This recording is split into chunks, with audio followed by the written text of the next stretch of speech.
I think there are significant challenges in terms of like being in a place like Kalamazoo, Michigan, and trying to explain to students from majority students from Michigan, although there are students from all over, why they should care about the lives of people addicted to heroin living on the streets of Puerto Rico. Like, what does that have to do with you?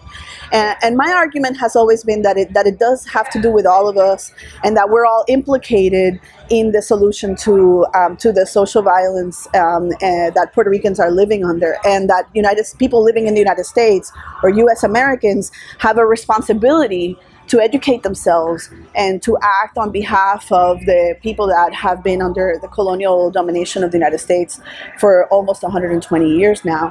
And so I try to impress upon my students that it's actually their social and civic responsibility to care about these things, but I don't have too much trouble doing that. Generally speaking, my students are very passionate and they want to learn. And the challenges are manifold, but I think the way that I approach them is to try and think transversely or intersectionally. So thinking about, like, when you study HIV, you realize that you're not just talking about one thing.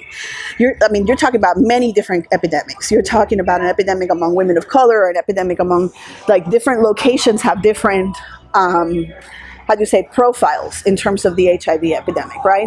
So when you start like showing students the nitty-gritty in that regard, where you're like, what does it look like in your community, right? Let's look at what HIV looks like where you come from, and then think about how that might relate to this history of activism that I'm teaching you, or how does it relate to the question of Puerto Rican history, or how does it relate to the question of sexual rights, right, or reproductive rights, like. And I think once you start making those connections, it becomes easier to sort of get people to buy in, or to realize that it has to do with them as well.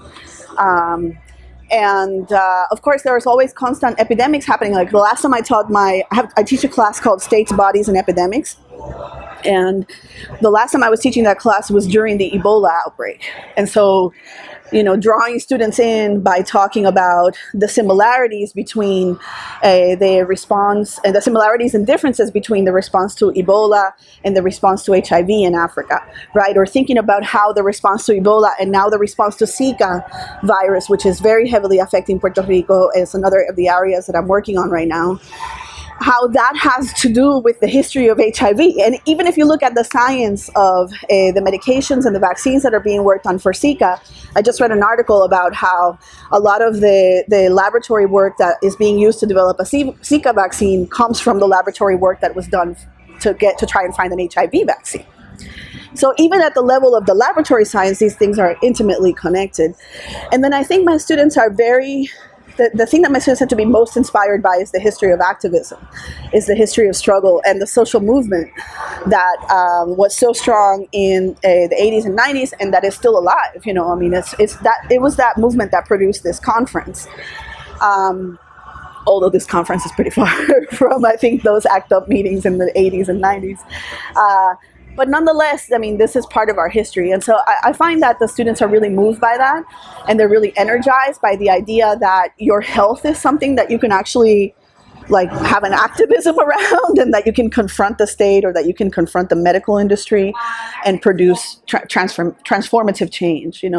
I think that that's something that has been really successful in getting my students to think about HIV beyond just the thing that they got educated about in sex ed class.